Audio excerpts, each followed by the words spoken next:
ॐ अज्ञानतिमिरान्धस्य ज्ञानाञ्जनशलाकया चक्षुरुन्मिलितं येन तस्मै श्रीगुरवे नमः।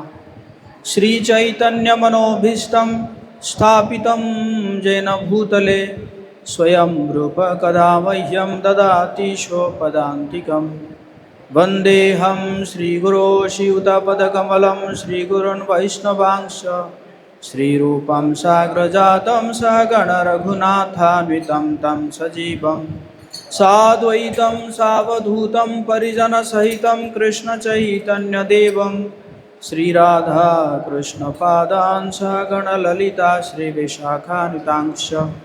हे कृष्ण करुणा सिंधु दीनबंधु जगत्पते गोपेश गोपिकाकांत राधाकांत नमस्तुते। तप्त कांचन गौरांगी राधे वृंदावनेश्वरी वृषभानुसुते देवी प्रणमामि हरिप्रिये।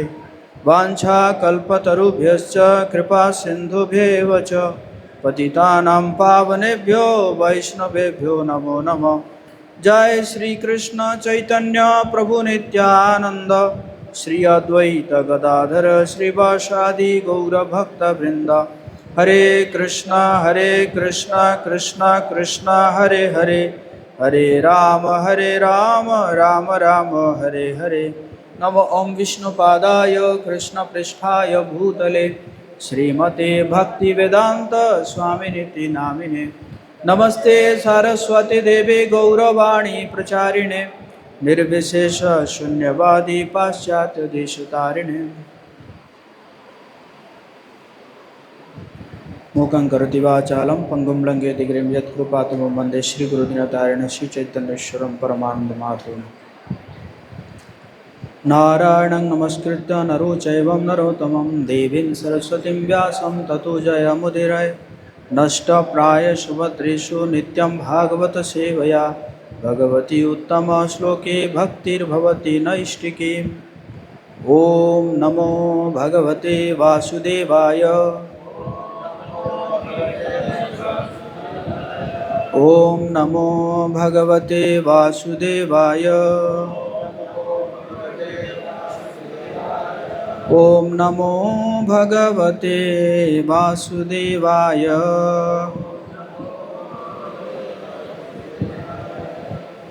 हरे कृष्णा। सभी भक्तों का बहुत बहुत स्वागत है आज के प्रातकालीन भागवत कक्षा में। तो आज हम पढ़ेंगे श्रीमद् भागवतम के 5वें स्कंद के 13वां अध्याय का 25 नंबर श्लोक। यही है ना? ओके। ये श्लोक का थोड़ा बड़ा है और इसको हम पढ़ने का प्रयास करेंगे। सौवीरपतिरपि सुजन समवगत परमात्मा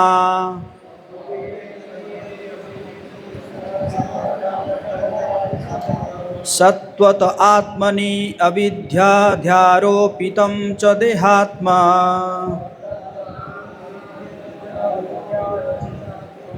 मतिं विससर्ज एवं हि नृप भगवत आश्रितानुभावः।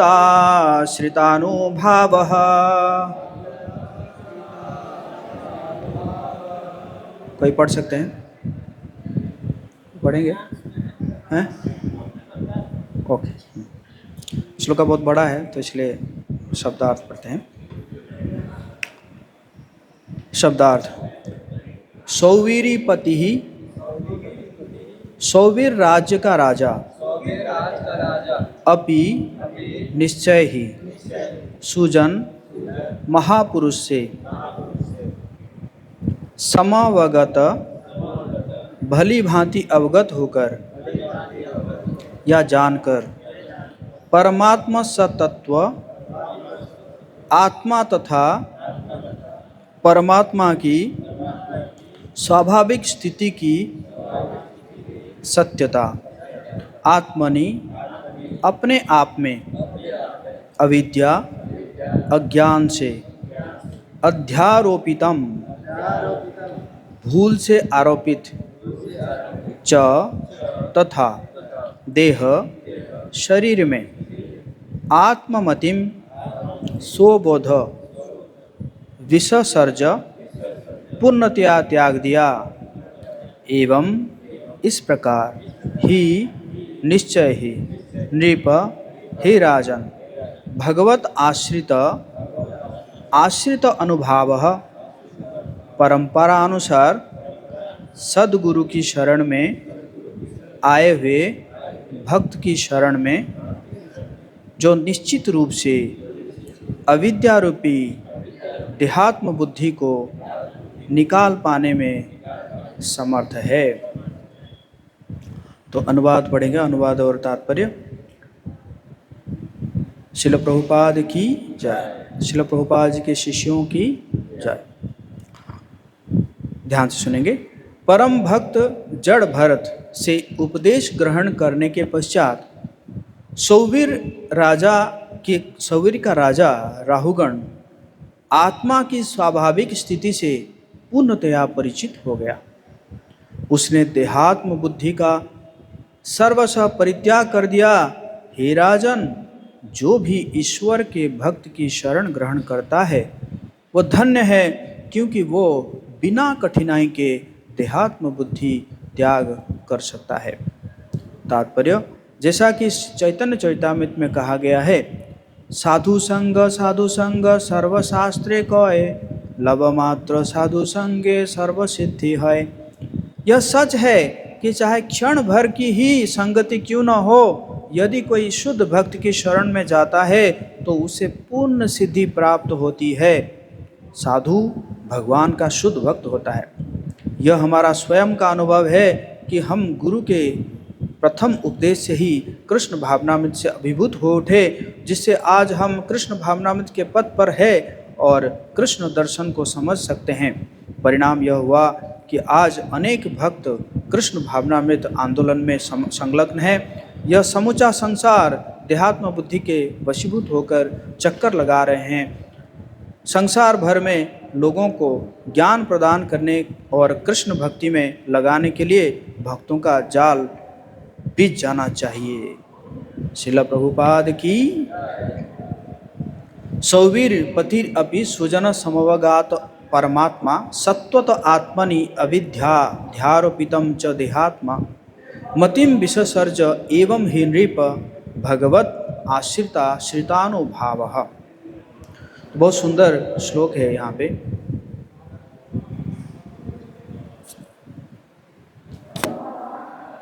अभी राहुगण को जड़ भरत से ज्ञान प्राप्ति हुआ है। जो लोग नए हैं उनके लिए मैं ब्रीफ कर देता हूँ कि राहुगण सौवीर राज्य के राजा थे और एक दिन वो पालकी में जा रहे थे और पालकी को 4 लोग उसको उठा के जा रहे थे, ढो के जा रहे थे, और उसमें से एक व्यक्ति जो है वो बीमार पड़ जाता है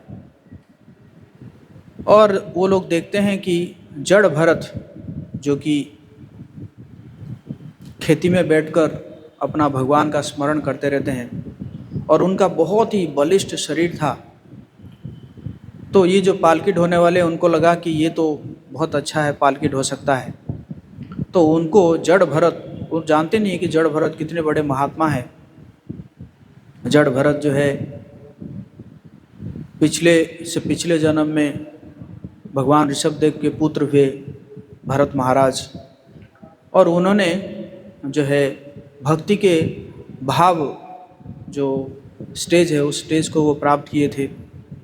लेकिन एक हिरण से आसक्त होने के कारण दूसरे जीवन में वो हिरण रूप में जन्म लेते हैं और तीसरे जन्म में वो जड़ भरत के रूप में जन्म लेते हैं।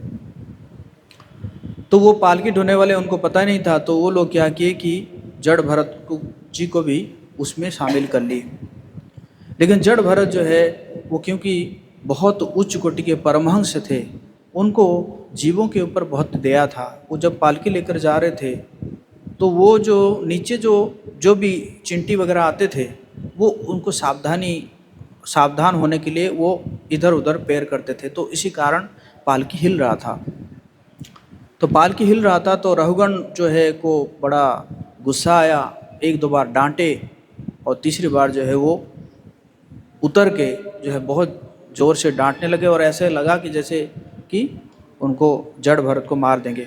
लेकिन उसी समय जड़ भरत हालांकि जीवन भर कभी भी मुंह नहीं खोले थे, लेकिन उस समय करुणावश जो है वो अपना जैसे ही मुंह खोलते हैं और अपना जो वचन शुरू करते हैं तो राहुगण जो है सोचते हैं कि अरे ये कौन है, तुरंत उनको दंडवत प्रणाम करते हैं और उनसे जो है वो ज्ञान प्राप्ति करते हैं। तो ये जो श्लोक है, इस श्लोक में कहा जा रहा है कि अब जो है उनको ज्ञान प्राप्ति होने के बाद क्या हो रहा है कि कह रहे हैं परम भक्त जड़ भरत से उपदेश ग्रहण करने के पश्चात सौवीर के राजा राहुगण आत्मा की स्वाभाविक स्थिति से पूर्णतः परिचित हो गए। तो आत्मा की जो स्वाभाविक स्थिति है, आत्मा की स्वाभाविक स्थिति क्या है, कौन बोल सकते हैं आप लोग? आत्मा की स्वाभाविक स्थिति क्या है? सच्चिदानंद, ओके, थैंक यू। और क्या है आत्मा की स्वाभाविक स्थिति? नित्य कृष्णदास, जीवेर स्वरूप है नित्य कृष्णदास। तो अब जो है उनको पूरा क्लियर हो गया कि वो जो है किनके दास है? कृष्ण के दास है, नित्य कृष्णदास है। तो ये पूर्णतया वो परिचित हो गए। उन्होंने देहात्म बुद्धि का सर्वशः परित्याग कर दिया। बहुत ही इंपॉर्टेंट शब्द है कि जो देहात्म बुद्धि, तो ये देहात्म बुद्धि है क्या? कोई आप में से बता सकते हैं देहात्म बुद्धि क्या है? हाँ? अपने आप को शरीर से पहचानना। यस, और कोई? हरि बोलो, इनको जगाओ। हरे कृष्णा। हाँ, देहात्म बुद्धि क्या है प्रभु? वो तो इंग्लिश हो गया, देहात्म बुद्धि का इंग्लिश हो गया बॉडीली कॉन्शियसनेस। आत्मा को शरीर मानना, देह आत्मा बोध है ना? कि एक देह और एक देही। देह हो गया शरीर और देही कौन है? आत्मा। तो जो देह को आत्मा समझता है और उस प्रकार के जो उसका बुद्धि होता है तो इसको बोलते हैं देहात्म बुद्धि, है ना? इसके बारे में जो है हमारे भागवतम में एक बहुत सुंदर श्लोक है, 10वां स्कंद का 84 अध्याय का 83 नंबर श्लोक है। यस्यात्म बुद्धि गुणपेध्री धातुके स्वधि कलत्रादिषु भौम इज्यधि यस्त्रित्थ बुद्धि सलीले न करिचि जने स्वभिज्ञेषु स एव गोखरा। यहाँ पर कहा जा रहा है जो व्यक्ति कफ पित्त वायु से बने निष्क्रिय काया को स्वयं मान बैठता है, तो ये जो शरीर है वो किससे बना हुआ है? कफ पित्त और वायु। तो इसको जो स्वयं मानता है, जो अपनी पत्नी तथा अपने परिवार को स्थायी रूप से अपना मानता है, जो परिवारजन है, बंधु स्वजन, उनको मानता है कि ये तो मेरे स्थायी है, ये तो हमेशा मेरे साथ रहेंगे। जो मिट्टी के प्रतिमा या अपनी जन्मभूमि को पूज्य मानता है, जो तीर्थ स्थल को केवल जल मानता है, तीर्थ स्थल में जाता है किस लिए? सिर्फ स्नान करने के लिए जाता है ना? किंतु आध्यात्मिक ज्ञानियों को अपना ही रूप नहीं मानता, उनसे संबंध का अनुभव नहीं करता। तीर्थ स्थान में जाता है, सिर्फ स्नान करके आ जाता है कि नहीं? लेकिन तीर्थ स्थान हमें किस लिए जाना चाहिए? साधु का संग करने के लिए जाना चाहिए।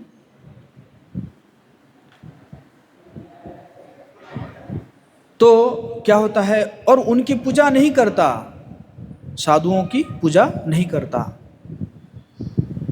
तो उनको क्या समझना चाहिए? और उनके दर्शन नहीं करता, ऐसा व्यक्ति गाय या गधे के तुल्य है। किसके साथ तुलना किया गया है? गाय या गधे के तुल्य है। जो अपने शरीर को ही खुद मानता है, अपने बंधु परिवार जनों को नित्य मानता है कि ये तो हमेशा मेरे साथ रहेंगे, तीर्थ स्थान में जाता है, सिर्फ स्नान करने के लिए जाता है, एक बार मैं गया था कुंभ मेला में स्नान करने के लिए, आई थिंक इन 2019 में गया था। शाही स्नान था प्रयागराज में। 25 किलोमीटर हमें चलना पड़ा क्योंकि सब बंद हो गया था प्रयागराज में, सब है ना। उस दिन आई थिंक 10 लाख लोग आए थे स्नान करने के लिए।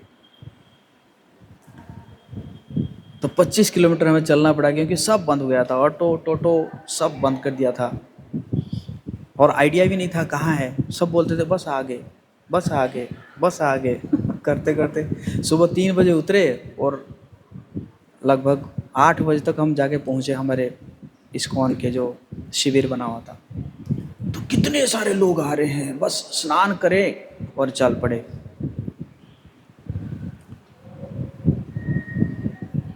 तो लोग बस हो गया, पुण्य हो गया, पुण्य हो गया।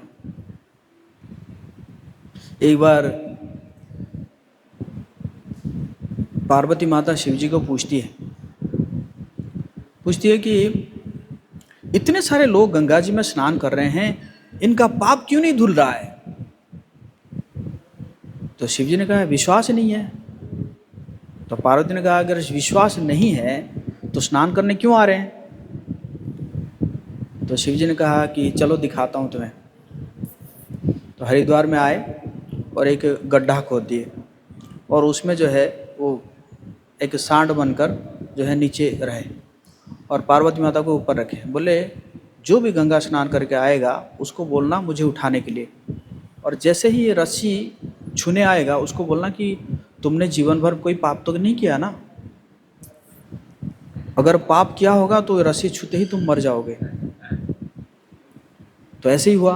पार्वती माता कहती थी कि बचाओ बचाओ बचाओ, और लोग आते थे छूने के लिए, स्नान करके आते थे, और जैसे ही रस्सी छूने आते थे तो कहते तुमने जीवन भर पाप तो नहीं किया ना, पाप किए होंगे तो मर जाओगे, रस्सी छूने से मर जाएगा। तो तुरंत भाग जाते थे, सब भाग। ऐसे दिन भर चला गया। शाम के समय में एक ब्राह्मण आया, स्नान करके आया, और उसको पार्वती माता ने वही कहा।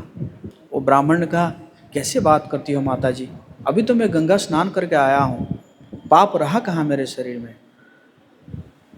तो शिव जी प्रकट हुए, बोले देखिए ये दिन भर में सिर्फ यही एक व्यक्ति जिसको जो है क्या मिला, गंगा स्नान का फल मिला, क्योंकि बाकियों में क्या है, विश्वास ही नहीं है। तो सबसे इम्पोर्टेंट क्या है, विश्वास। और वो विश्वास कैसे आएगा? ये विश्वास आएगा जब हम साधु संग करेंगे, हैं, साधु से श्रवण करेंगे।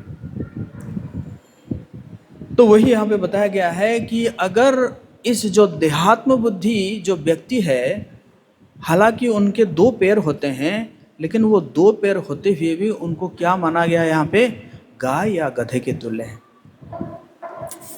क्योंकि आप देखिए गंगा जी में मछली भी रहती है ना, 24 घंटे मछली रहती है, लेकिन उसका उद्धार नहीं होता।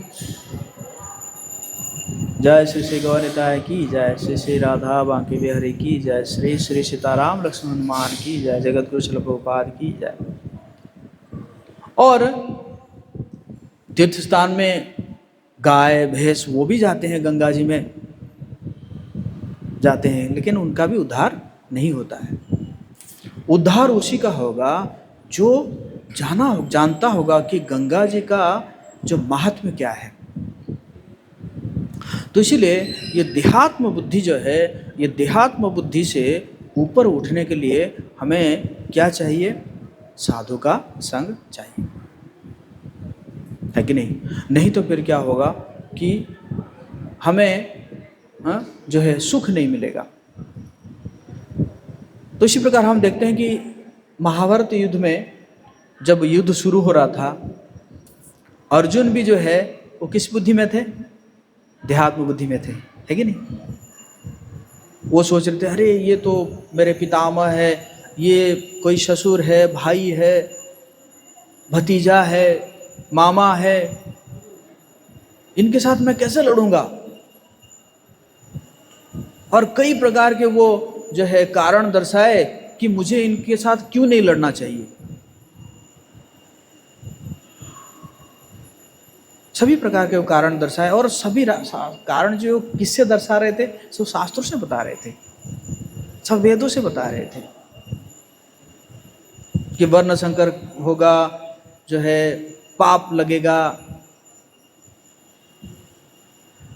लेकिन जैसे ही उन्होंने भगवान जी को गुरु रूप में स्वीकार किए और भगवान से सुनना चाहे, उपदेश सुनना चाहे, तो भगवान ने उनको जो आत्मज्ञान दिया, और उस आत्मज्ञान से क्या हुआ कि उनका जो देहात्म बुद्धि जो है वो दूर हो गया। इसलिए सबसे पहला भगवान कह रहे हैं कि तुम शरीर नहीं हो, तुम क्या हो, तुम आत्मा हो। हमारे श्रील प्रभुपाद जी भी हर लेक्चर में यही बोलते हैं ना कि आप शरीर नहीं हो, आप आत्मा हो। तो ये जो है ये देहात्म बुद्धि से जब तक हम ऊपर नहीं उठेंगे तब तक श्रील प्रभुपाद जी क्या कह रहे हैं कि ये जो चक्कर में फंसे हुए रहेंगे, इस संसार के जो चक्कर में, पुनरपि जननम पुनरपि मरणम पुनरपि जननी जठरे शयनम, है ना, बार बार इसी संसार में जो है चक्कर लगाते रहेंगे, बार बार जन्म मृत्यु जरा व्याधि, जन्म मृत्यु जरा व्याधि, जन्म मृत्यु जरा व्याधि, है कि नहीं। तो इससे ऊपर उठने के लिए हमें क्या करना पड़ेगा, साधु संग करना पड़ेगा। इसलिए जो है यहाँ पे श्रील प्रभुपाद जी कह रहे हैं कि जो भी ईश्वर के भक्त की शरण ग्रहण करता है वो धन्य है, क्योंकि वो बिना कठिनाई के देहात्म बुद्धि त्याग कर सकता है। भगवान के भक्तों के संग करने से क्या होता है, बहुत ज़्यादा उसको कष्ट करना नहीं पड़ता है। हालांकि बहुत लोग बहुत कष्ट किए हैं, लेकिन वो जो है देहात्म बुद्धि से नहीं उठ पाए। कोई एग्जाम्पल देंगे प्रभु जी, आपको कोई एग्जाम्पल देंगे? कौन ऐसा व्यक्ति है बहुत तपस्या किया लेकिन फिर भी जो है देहात्म बुद्धि से ऊपर नहीं उठ पाया? क्या कह रहे हैं? सौबरी मुनि, यस, थैंक यू। और हिरण्यकशिपु सबसे बड़ा एग्जाम्पल है हमारे पास है। देवताओं के 36,000 साल तक, देवताओं के, ये भूलोक का नहीं, उतना तक जो है उसने तपस्या किया है। बाकी जितने भी असुर है, चाहे आप रावण ले लो, जितने भी है, लेकिन फिर भी जो है वो देहात्म बुद्धि से ऊपर नहीं उठ पाए। अब उसका ले लो जो भस्मासुर है, भस्मासुर अपना शरीर का मांस काट काट के जो है क्या कर रहा था, यज्ञ हवन में दे रहा था, फिर भी जो है देहात्म बुद्धि से ऊपर नहीं उठ पाया। जिससे वरदान ले रहा है वो चाह रहा है कि उसी को मार दिया जाए, है ना। व्हाट इग्नोरेंस है, अविद्या है। लेकिन अब देखेंगे हम कुछ लोग ऐसा है, जैसे यहाँ पे चैतन्य चैतामृत में कह रहे हैं, आप मेरे साथ दोहरा सकते हैं। साधु संग सर्वशास्त्रे कौए, लव मात्र साधु संगे सर्व सिद्धि है। और हम देखेंगे कौन कौन है जो कि लव मात्र साधु संग, थोड़ा सा साधु संग करके उनको सर्व सिद्धि हो गया। आप लोग एग्जाम्पल दे सकते हैं। ध्रुव महाराज जा रहे थे, क्या लेने के लिए जा रहे थे? बहुत बड़ा लोक लेना जा रहे थे, ब्रह्मा जी से भी बड़ा लोक चाहिए मुझे। और क्या हुआ, नारद मुनि के साथ संग हुआ, और नारद मुनि ने ऐसा विधि बताए, उस विधि को करते करते करते करते वो क्या हो गए, शुद्ध हो गए और देहात्म बुद्धि से ऊपर उठ गए। और वही ध्रुव महाराज जब भगवान प्रकट हो जाते हैं तो उनको भगवान जो कहते हैं कि मांगो, क्या चाहिए तुम्हें, तुम तो मांगने आए थे, ब्रह्मा जी से भी बड़ा लोक मांगने आए थे, मांगो। तो कह रहे हैं कि मुझे शर्म आ रहा है, मैं तो कांच का टुकड़ा मांगने आया था और मेरे सामने हीरा खड़ा है। तो ध्रुव महाराज हैं। और कौन है? मृगारी। मृगारी जो है उसका उसका खानदान ऐसा था कि जो है जीव को आधमरा करके छोड़ देगा। उसके उसके बाप दादा परदादा सब यही काम करके आते थे और वो भी यही काम करता था। और नारद मुनि ने देखा क्या हो गया, जंगल में आए तो देखे कि सब जीव जो है छटपटा रहे हैं। तो नारद मुनि ने सबको ठीक कर दिया अपनी करुणा से। और फिर उसने कहा कौन किया है सब ठीक, कि कौन किया है? नारद मुनि ने कहा मैंने किया हूं।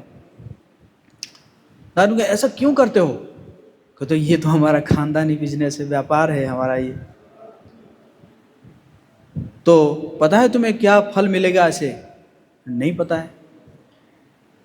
फिर नारद मुनि जो है उनको दिव्य दृष्टि दिखाए नरक लोक में कैसा होगा, ये जो पशु जो है तुम्हें कैसे मारेंगे। है कि नहीं? तो तुरंत जो है उसका हृदय परिवर्तन हो जाता है, तुरंत वो जो है क्या हो जाता है, देहात्म बुद्धि से ऊपर उठ जाता है और ऊपर उठ के कहता है कि मुझे आप बताइए क्या करना चाहिए, क्या करना चाहिए। तो फिर नारद मुनि उनको कहते हैं कि आप जो है भगवान का नाम लीजिए। तो मैं जीवन यापन कैसे करूंगा? मैं सिर्फ भगवान का नाम लूंगा, भक्ति करूंगा तो कैसे करूंगा? नारद मुनि ने कहा उसका टेंशन मत लो, मैं भेजता रहूंगा तुम्हारे पास। और बाद में इतना चीज आ जाता है, इतना चीज आ जाता है, वो मना करता है कि नहीं इतना मत दो, इतना मत दो।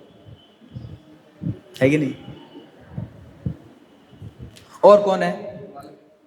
वाल्मीकि। रत्नाकर नाम था पहले उनका।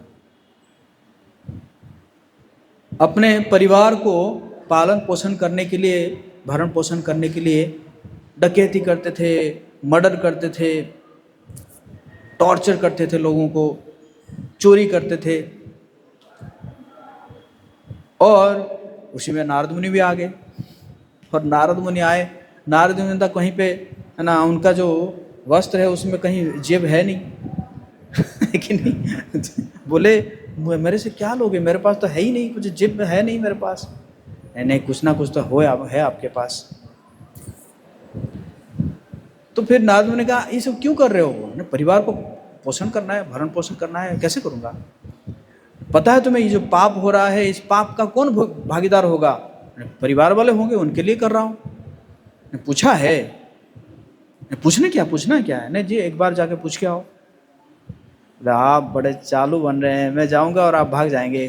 कोई बात नहीं, तुम बांध दो मुझे।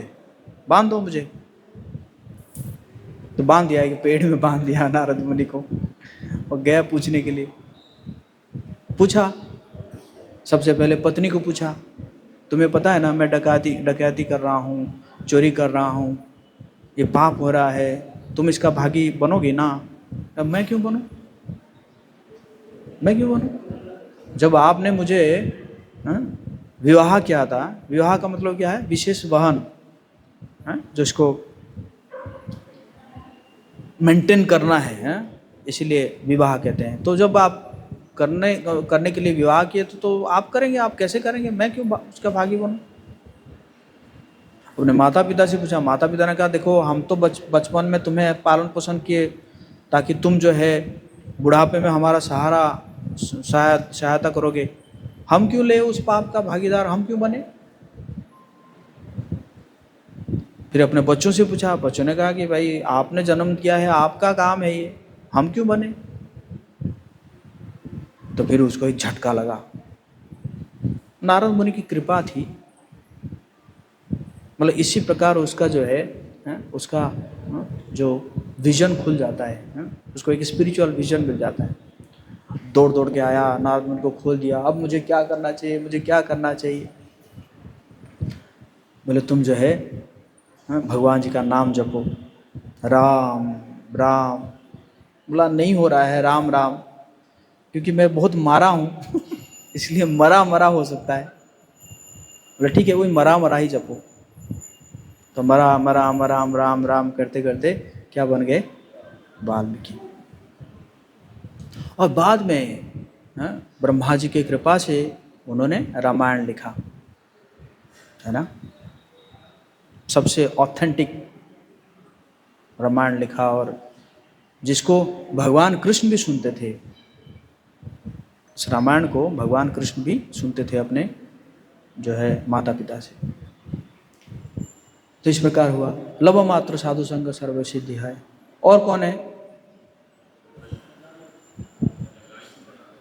जगाई माधाई जगाई माधाई भी नित्यानंद प्रभु की कृपा से और भगवान जब आते हैं, चैतन्य महाप्रभु आते हैं तो वो भी है। और कौन है? अजामिल। अजामिल जो है, अजामिल बहुत उच्च कोटि का ब्राह्मण था। उसको सारा शास्त्रों का जो है पता था, उसको बहुत बढ़िया, मतलब कर्म कांड ये सब बहुत बढ़िया करता था। भक्त भी था पहले से, अजामिल भक्त था। लेकिन एक गलती हो गया उसे, एक गलती। उसने जो है एक शूद्राणी और एक शूद्र जो है काम वासना में लिप्त थे जंगल में, और उसको देख लिया। और किस काम के लिए गया था वो? बहुत महत काम के लिए गया था। यज्ञ करने के लिए लकड़ी वगैरह सब इकट्ठा करने के लिए गया था, है ना। उसे अब बहुत कुछ सीख मिल सकता है, स्पेशली फॉर ब्रह्मचारीज, है ना। ब्रह्मचारियों को बहुत सीख मिल सकता है। एक गलती जो है वो क्या कर सकता है। एक गलती एक भक्त को सबसे बड़ा क्रिमिनल बना सकता है कि नहीं? एक गलती। अजामिल भक्त था और बाद में क्या बन गया? सबसे बड़ा क्रिमिनल बन गया।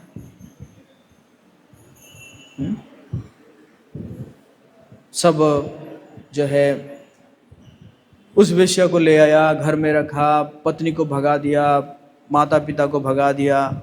उस वेश्या के गर्भ से जो है कई संतान उत्पन्न किया। लेकिन कुछ साधु ऐसे आए थे, एक जगह में वर्णन है कि कुछ साधु आए थे और उस समय उसकी पत्नी जो है वो प्रेग्नेंट थी और उनको कुछ सेवा किया उसने। तो फिर वो कह के गए कि ये जो बेटा होगा ना, बच्चा होगा, इसका नाम नारायण रख लेना। ये भी भगवान की कृपा है, क्योंकि भगवान जो है ना, भगवान जो है अपने भक्तों को कभी भी भूलते नहीं है ना। कौनते है प्रतिजानी नामे भक्त्या प्रणश्यति। है कुंती पुत्र, तुम जो है ये घोषणा कर दो कि मेरे भक्तों का कभी विनाश नहीं होता। तो जब अजामिल ने भक्ति किया है तो कैसे विनाश होगा? तो इसी कारण उस बच्चा का नाम रख दिया। क्या नाम रखे? नारायण। जोर से बोले नारायण। तो वो नारायण को पुकारते पुकारते पुकारते पुकारते पुकारते पुकारते, अरे नारायण खाना खा लिया क्या? नारायण सो गया क्या? नारायण तुम ठीक हो ना? ऐसे करते करते वो सभी पापों से मुक्त हो गया। और फिर जब उसका अंतिम समय आया तो उसने यमदूतों के भय से उन्होंने पुकारा, अपने बेटा को पुकारा, नारायण करके पुकारा, तो विष्णुदूत आ गए। अब यहाँ पे आता है सत्संग का महत्व कि विष्णुदूत और यमदूत ये दोनों के बीच में क्या हो रहा है, जो है डिस्कशन चल रहा है, संवाद। उसको संवाद बोलते हैं। एक होता है विवाद और एक होता है संवाद, है ना। विवाद मतलब टसल है, संवाद मतलब सम्यक बात, किसी चीज़ के ऊपर डिस्कशन होता है। तो डिस्कशन चल रहा है कि कौन धर्मी है और कौन अधर्मी है। यमदूत कह रहे हैं कि ये बड़ा सबसे बड़ा अधर्मी है। विष्णुदूत कह रहे हैं ये इससे बड़ा धर्मी लोग कोई है ही नहीं संसार में किसी की इसने भगवान का नाम लिया है। तो ये जो चला, जो डिस्कशन चला, संवाद जो चला, उसको जो है अजामिल, मतलब ये डिस्कशन चल रहा है, उस ऑडियंस सिर्फ एक ही है। कौन है? अजामिल सुन रहा है, पूरा एकदम डिस्कशन चल रहा है ना।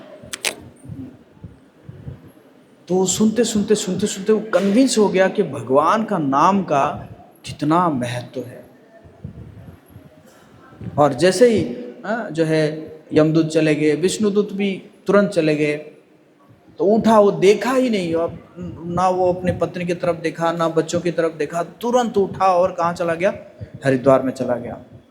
और एक विष्णु मंदिर में बैठकर वो अपना भगवान का नाम जपने लगा। लगभग 15 साल के बाद वही 4 विष्णुदूत फिर आए और आके उसको लेकर वैकुंठ लेकर चले गए। बोले हरे कृष्णा। तो ये जो है भगवान का नाम का क्या है? प्रभाव है। तो ये भी क्या है? सत्संग है? उसको भी सत्संग मिला है। और कौन? यस, हरिदास ठाकुर जो है के पास, हरिदास ठाकुर को पतन कराने के लिए वहाँ पे एक जो है रामचंद्र खान था, एक जमींदार। वो क्या करता है कि एक वेश्या को भेजता है पतन कराने के लिए हरिदास ठाकुर को। लेकिन वो जो, और हरिदास ठाकुर जो है उन्होंने क्या व्रत लिए थे कि मैं रोज 3 लाख नाम का जप करूँगा। तो हरिदास ठाकुर भी उनको रिजेक्ट नहीं किए, बोले कि ठीक है बैठो ना, बैठो, जैसे ही मेरा व्रत हो जाएगा तब तुम्हारी इच्छा को मैं पूरा करूँगा।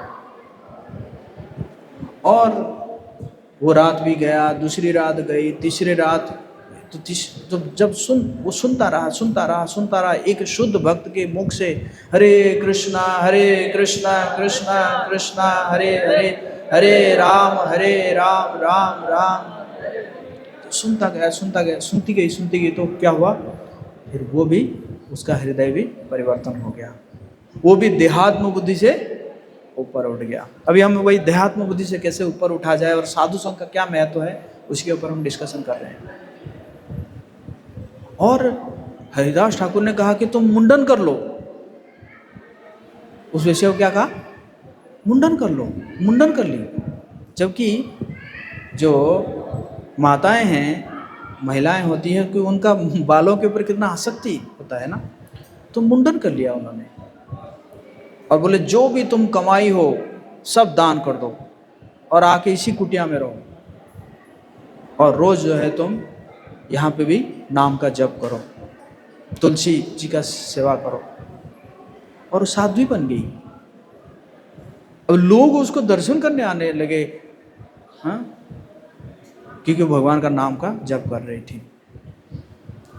तो इसी प्रकार है। इसी प्रकार प्रहलाद महाराज है। प्रहलाद महाराज तो गर्भ में थे, वो गर्भ में रहकर जो है उन्होंने संग लिया, किनका?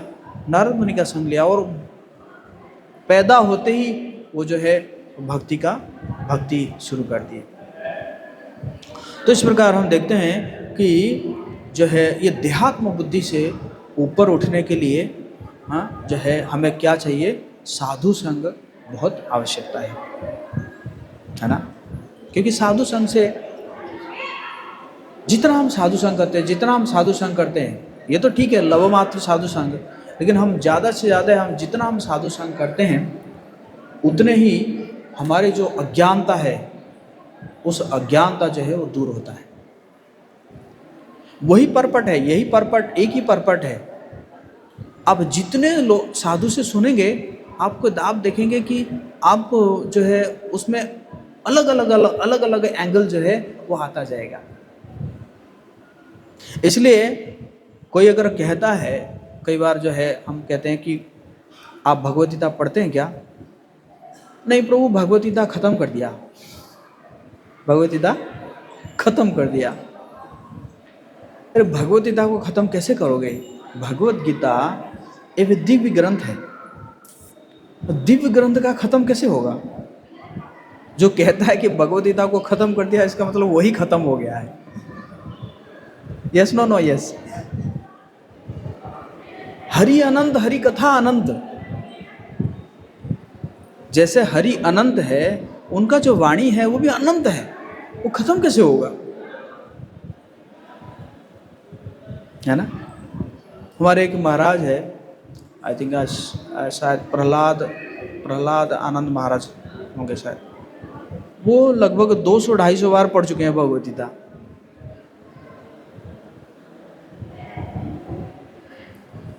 तो यही एक ही तात्पर्य है, लेकिन वो तात्पर्य को जब हम अलग अलग साधु से सुनते हैं, अलग अलग साधु से सुनते हैं, तो उसका जो है, उसका भाव जो है, उसका और कुछ कुछ एंगल जो है वो अलग अलग आता है, और उसको धीरे धीरे हमें रियलाइजेशन आता है। कई परपट जो है ना, आपको कई साल लग जाएंगे। 10 साल के बाद आप सोचेंगे अरे ये मैं 10 साल पहले भी पढ़ रहा था। 10 साल पहले मैं पढ़ रहा था, क्योंकि उस समय मैं समझ नहीं पा रहा था, अभी मुझे समझ में आ रही है। तो ये किस प्रभाव से होता है? साधु संग से होता है ना। इसलिए हमारे प्रभुपाद जी की कृपा से हमारे जो ये संस्था है, इस संस्था में कितना बढ़िया अपॉर्चुनिटी है, कितना बढ़िया अवसर है साधु संग पाने का, है ना। इसीलिए तो प्रभुपाद जी ने हमेशा बोलते हैं कि ये जो संस्था बनाया गया है, ये संस्था किस लिए बनाया गया है? एसोसिएशन देने के लिए, लोगों को संग देने के लिए, है ना। संग, एक यहाँ पे भी प्रश्न आता है कि संग लेना किसको कहेंगे? संग लेना किसको कहेंगे? कौन बताएंगे? संग लेना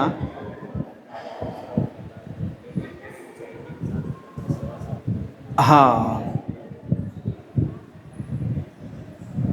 एक साथ पठन करना, श्रवण करना, डिस्कस करना, है ना। भगवान कह रहे हैं भगवद गीता में, मच्चिता मदगत प्राणा बधयन्तु परस्परम कथयन्तु च मांग नित्यम मेरे बारे में कथा करते रहते हैं, तुष्यन्ति च रमन्ति च, और बहुत आनंदित होते हैं, है ना। नींद नहीं आती, इसको सुनते ही नींद नहीं आती, है ना। तुष्यन्ति, बहुत आनंद आता है ना। तो ये कहते हैं कि संग लेना मतलब ये नहीं कि हम साथ में खा रहे हैं, साथ में सो रहे हैं, साथ में घूम रहे हैं, एक ही जैसा कपड़ा पहन रहे हैं ये संग नहीं है। ऐसा तो बाहर के हॉस्टल में भी देखा जाता है। संग लेने का मतलब है कि भगवान की भक्ति करने के लिए, भगवान की जो नज़दीक जाने के लिए हम एक दूसरे से कितना प्रेरणा मिल रहा है हमको, इसको कहते हैं क्या? संग लेना, है ना। कोई बहुत बढ़िया जो है क्या कर रहा है, चैंटिंग कर रहा है ना, तो उसके साथ बैठना। आप कैसे ऐसे चैंटिंग कर लेते हैं? मुझे तो चैंटिंग करता है तो मुझे तो नींद आती है। आप कैसे ऐसे चैंटिंग, आपका चैंटिंग करते हैं तो आपके पीछे क्या भाव रहता है प्रभु, है कि नहीं? तो इसको बोलते हैं, हाँ ठीक है, उसने बहुत बताया तो उसको आप सुने और अपने जीवन में उतारे, इसको कहते हैं संग लेना।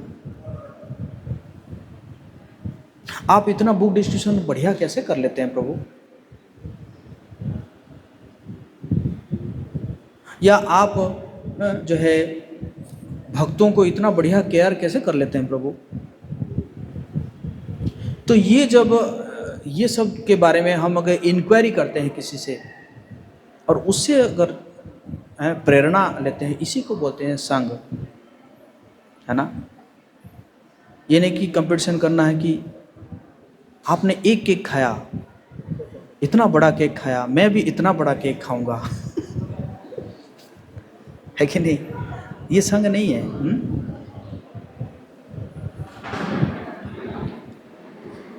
तो इसी को कहते हैं संग है। तो इस प्रकार संग लेने से क्या होता है कि देहात्म बुद्धि से हम ऊपर उठ जाते हैं। और श्रील प्रभुपाद जी यहाँ पे अपने जीवन का उदाहरण दे रहे हैं। श्रील प्रभुपाद जी कह रहे हैं कि मैं तो गया अपने गुरु है ना श्रील भक्ति सिद्धांत स्वरूप प्रभुपाद से मिला, और मिलने के बाद उन्होंने एक आदेश दिया मुझे कि तुम जाओ पाश्चात्य देश में प्रचार करो।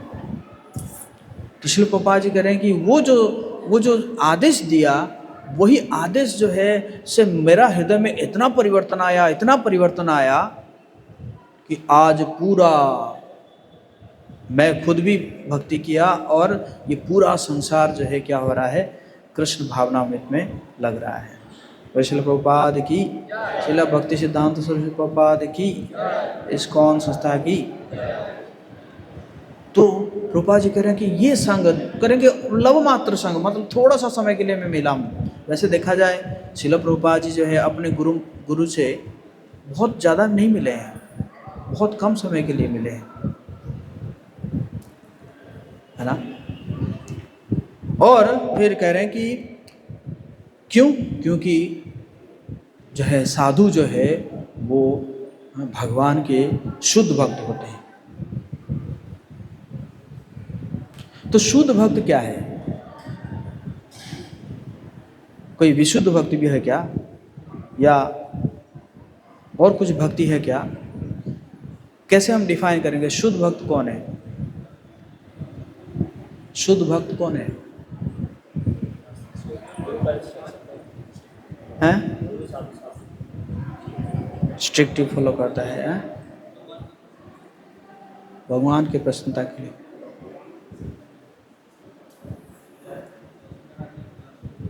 हैं? हाँ, अन्याभिलाषिता शून्यम ज्ञान कर्माणि अनावृतम अनुकूलेन कृष्णानुशीलनम भक्तिर उत्तमा। अभिलाष रहेगा लेकिन अन्य अभिलाष नहीं रहेगा। ये नहीं कि अभिलाष शून्य हो जाएंगे हम लोग। मनुष्य जो है वो अभिलाष, जीव जो है अभिलाष शून्य नहीं हो सकता है ना। इसलिए सुबह सुबह हम तुलसी आरती में गाते हैं ना, मोरो यही अभिलाष विलास कुंजे दियो वास, नयने हेरिबो सदा युगल रूप राशि। अभिलाष रहेगा लेकिन क्या अभिलाष नहीं रहेगा? अन्य अभिलाष नहीं रहेगा, अर्थात कोई भौतिक अभिलाष नहीं रहेगा, है ना। और वो जो है हमारी जो भक्ति है, उस भक्ति को ज्ञान कर्म ये आवृत नहीं करेगा, है ना। ये तो बहुत बड़ा टॉपिक हो जाएगा, इसको अगर इसी के ऊपर चर्चा करेंगे तो, है ना। मतलब कोई ऐसा ज्ञान ना हो कि ताकि उसी को हम प्रोमिनेंट माने, ऐसा कोई कर्म ना हो, हैं। जैसे कोई कर्म कांड है, जैसे हो सकता है कि फॉर एग्जांपल छठ पूजा आ गया, है ना। तो छठ पूजा आ गया तो अब तो छठ पूजा आ गया, अब तो छठ पूजा करना है, छठ पूजा करना है। तो वहाँ पे क्या हो गया? भक्ति को आवृत्त हो गया ना। तो ऐसा कोई कर्म कांड या ऐसा कोई ज्ञान ना हो जो कि भक्ति को आवृत्त कर दे, और अनुकूलेन भगवान के प्रसन्नता के अनुकूल में हमें सेवा करना है। और अनुशीलन कैसे करना है? जैसे जो हमारे प्रीवियस आचार्य जैसे करके गए हैं, उन्हीं के फुटस्टेप पर हम जो है क्या कर सकते हैं? सेवा करेंगे। इसी को कहते हैं भक्ति उत्तमा, शुद्ध भक्त को, है ना। इसलिए प्रभुपाद जी कहते थे कि हमारे इस्कॉन में सभी शुद्ध भक्त हैं। क्यों? क्योंकि कम से कम जो है फिलोसॉफिकली दे आर क्लियर, चाहे हो या ना हो, कम से कम क्या है? फिलोसॉफी तो क्लियर है। बाकी जब हम प्रैक्टिस करेंगे we can be perfect devotee, है ना। From pure devotee to perfect devotee, है ना। तो उन्हीं ऐसे भक्तों का अगर संग किया जाता है तब जो है क्या होता है कि हमारे अज्ञानता दूर हो जाता है, हम देहात्म बुद्धि से ऊपर उठ जाते हैं। और फिर आखिर इंस्ट्रक्शन में प्रभुपाद जी हमें दे रहे हैं, आप लोग सुनना चाहते हैं? सुनना चाहते हैं आप लोग? नहीं? तो प्रभुपाद जी कह रहे हैं, संसार भर में लोगों को ज्ञान प्रदान करने और कृष्ण भक्ति में लगाने के लिए भक्तों का जाल बिछ जाना चाहिए। अरे वो तो इसलिए लोगों को देहात्म बुद्धि से ऊपर उठने के लिए प्रभुपाद जी की इच्छा है, लोगों को ज्ञान देने के लिए और कृष्ण भक्ति में लगाने के लिए भक्तों का क्या बिछ जाना चाहिए? जाल, network, network of devotees. Network marketing तो बहुत सुने होंगे है ना?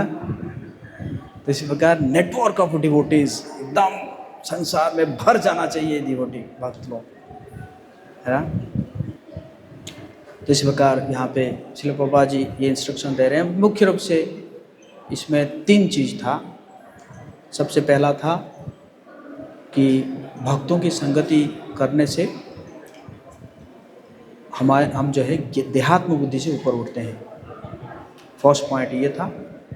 सेकंड पॉइंट था कि जो शुद्ध भक्त होते हैं उनके थोड़ा सा संगति से भी हमें बहुत बड़ा लाभ मिल सकता है। और तीसरा जो है वो इंस्ट्रक्शन के रूप में था कि हम सबको जो है भक्तों की संख्या बहुत बढ़ाना चाहिए, बहुत बढ़ाना चाहिए और पूरे संसार में, है ना, भक्तों का जाल बिछा देना चाहिए ताकि लोगों को ज्ञान मिल सके और लोगों को जो है हम कृष्ण भक्ति में जोड़ सकें। हरे कृष्णा कृष्णा कृष्णा हरे हरे, हरे राम राम राम। तो आप सबका बहुत बहुत धन्यवाद।